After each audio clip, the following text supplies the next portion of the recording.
Je suis très heureuse de vous accueillir dans cette nouvelle vidéo de la série « La terre de mon champ » sur joeliedevenir.org. Cette vidéo fait partie de la formation, et vous pouvez y trouver beaucoup de jeux et d'exercices. Dans cette vidéo, nous allons analyser notre sol. Dans une première partie, nous allons faire une analyse granulométrique, puis nous ferons un test de sédimentation et nous étudierons le triangle des textures. Enfin, nous retournerons sur notre champ, et nous ferons quelques tests sur le terrain. Commençons tout de suite à analyser la terre de notre champ. Dans la première vidéo, nous avons vu que la terre de mon champ était composée de matières minérales, de matières organiques, d'air et d'eau. Dans la vidéo précédente, nous avons vu l'importance de la matière organique dans le sol. Aujourd'hui, nous allons étudier ces matières minérales qui vont caractériser notre sol. Prenons un échantillon de terre, et passons-le dans un tamis avec une maille de 2 mm. Sous le tamis, nous obtenons la terre fine et on appelle les refus de tamis les graviers. Maintenant, nous allons passer la terre fine, à travers un tamis de 50 micromètres. La matière qui ne passe pas à travers ce tamis est appelée les sables. On peut distinguer les sables grossiers, dont la taille peut varier de 2 mm à 200 micromètres.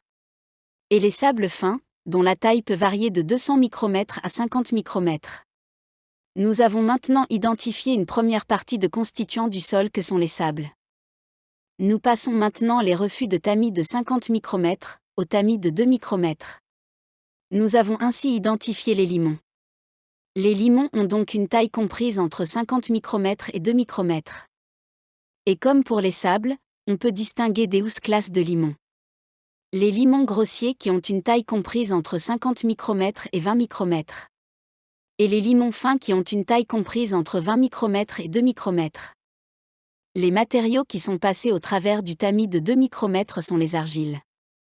En conclusion, les matières minérales du sol se divisent en 3 catégories, les sables, les limons et les argiles.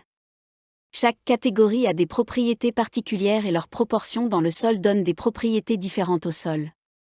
Par exemple, un sol où les sables dominent est un sol qui ne retient pas l'eau et pour un sol argileux c'est le contraire. Nous allons voir cela, plus tard dans cette vidéo. Nous venons de voir une méthode d'identification des matières minérales du sol. C'est une méthode de laboratoire, qui oblige à avoir des tamis particuliers. Nous allons voir maintenant une méthode que vous pouvez réaliser vous-même avec la terre de votre champ. Pour cela, nous avons besoin d'un bocal en verre, dans lequel on va mettre un échantillon de terre. Puis nous ajoutons de l'eau pour remplir le bocal et nous agitons vigoureusement. Ensuite, nous laissons reposer au moins 12 heures. Après avoir laissé reposer l'échantillon, nous voyons que les matériaux se sont déposés en différentes couches ou strates. Analysons maintenant cet échantillon. Tout en haut, flottant sur l'eau, on peut trouver de la matière organique non décomposée. En dessous, nous avons l'eau. En dessous, nous avons une couche d'argile. Puis une couche de limon. L'ensemble limon plus argile forme ce que l'on peut appeler la vase. Et enfin, nous trouvons les sables, dans lesquels peut subsister quelques graviers. Nous pouvons maintenant estimer la proportion de chaque catégorie de matériaux. La hauteur des sables plus limon plus argile représente 100%. La hauteur de chaque élément peut ainsi être exprimée par un pourcentage. Nous avons pu analyser notre sol, grâce à un bocal et de l'eau. Voyons maintenant, comment interpréter ces résultats. Nous venons d'exprimer ce que l'on appelle la texture d'un sol.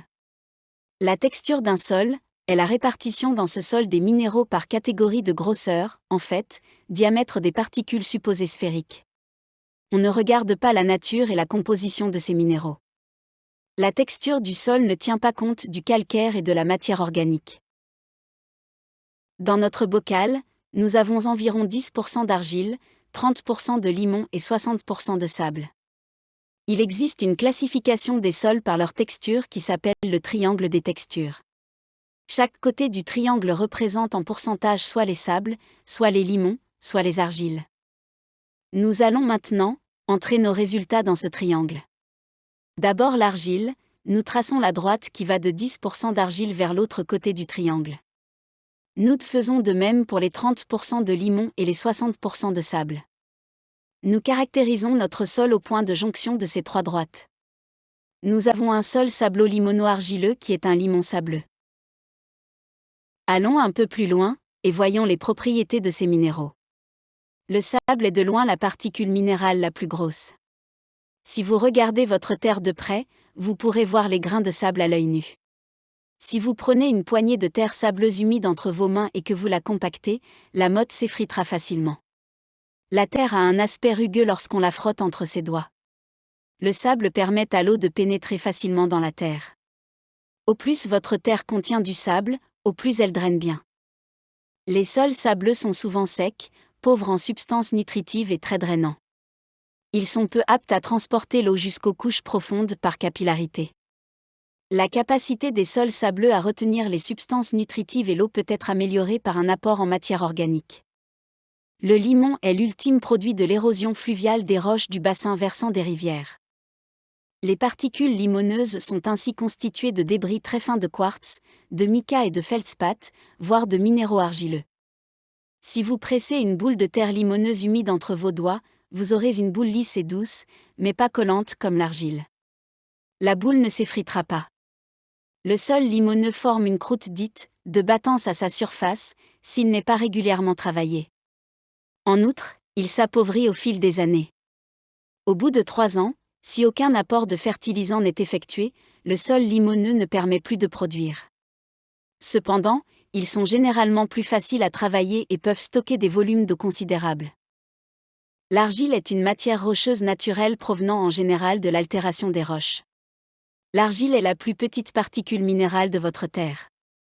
Vous ne pouvez pas la voir à l'œil nu.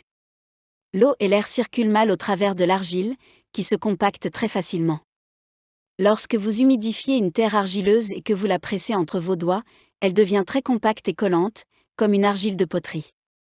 Les sols argileux possèdent la propriété de voir leur consistance se modifier en fonction de leur teneur en eau.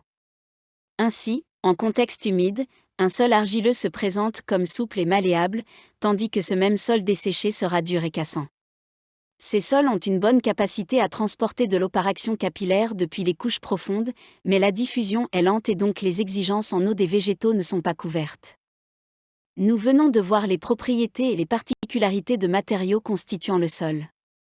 De connaître la texture du sol nous permet surtout d'apprécier sa capacité en rétention en eau et nous donne quelques renseignements sur sa capacité à stocker des éléments fertilisants. Ainsi, notre limon sableux est un sol léger, qui n'a pas une grande capacité en rétention en eau, et l'on devra lui amener régulièrement une fertilisation conséquente pour qu'il puisse continuer à produire. Retournons sur notre champ, nous pouvons déjà faire quelques tests simples pour avoir une idée de la texture du sol. Tout d'abord, la couleur de la terre, une terre de couleur rouge, nous dit qu'elle comporte des oxydes ferriques et très certainement de l'argile. Une terre de couleur noire nous indiquera que le sol comporte beaucoup de matières organiques et donc d'humus. Ensuite, prenons un peu de terre humide dans la main et frottons-la avec nos doigts. Si le toucher est rugueux et que l'échantillon s'effrite sous nos doigts, on est en présence de sable. Si le toucher est lisse, soyeux comme du talc, on est en présence de limon. Si le toucher est collant et que l'on peut faire un boudin de l'échantillon entre les doigts, nous avons de l'argile. Maintenant, faisons un nouveau test. On prend une poignée de sol et on la mouille bien. Faites-en une boulette de 3 à 5 cm de diamètre. Placez la boulette sur la paume de la main, elle a un aspect luisant. Secouez-la rapidement d'un côté à l'autre en observant sa surface. Si la surface de la boulette ternit rapidement, et que l'on peut facilement briser la boule entre vos doigts, c'est un sable ou un sable limoneux. Si la surface de la boulette met plus de temps à ternir et que l'on sent une petite résistance en brisant la boule entre les doigts, c'est un limon ou un limon argileux. Si la surface de la boulette ne change pas d'aspect et qu'elle a du mal à se briser, c'est une argile ou une argile silteuse. N'hésitez pas à répéter ces expériences avec la terre de votre champ et avec d'autres types de sols. C'est ainsi que l'on obtient de l'expérience et que l'on affine son jugement. Nous arrivons au terme de cette vidéo sur la texture du sol. Il est important de connaître la texture du sol, car cela nous renseigne sur sa capacité à retenir l'eau et à stocker les éléments fertilisants. J'espère que cela vous a permis de mieux comprendre la terre de votre champ. Dans une prochaine vidéo, Nous étudierons la structure du sol qui va améliorer notre connaissance. Testez la terre de votre champ et faites-nous part de vos résultats. Nous en discuterons ensemble. Et faites les exercices de mémorisation sur joeliedevenir.org. À bientôt sur cette plateforme de formation.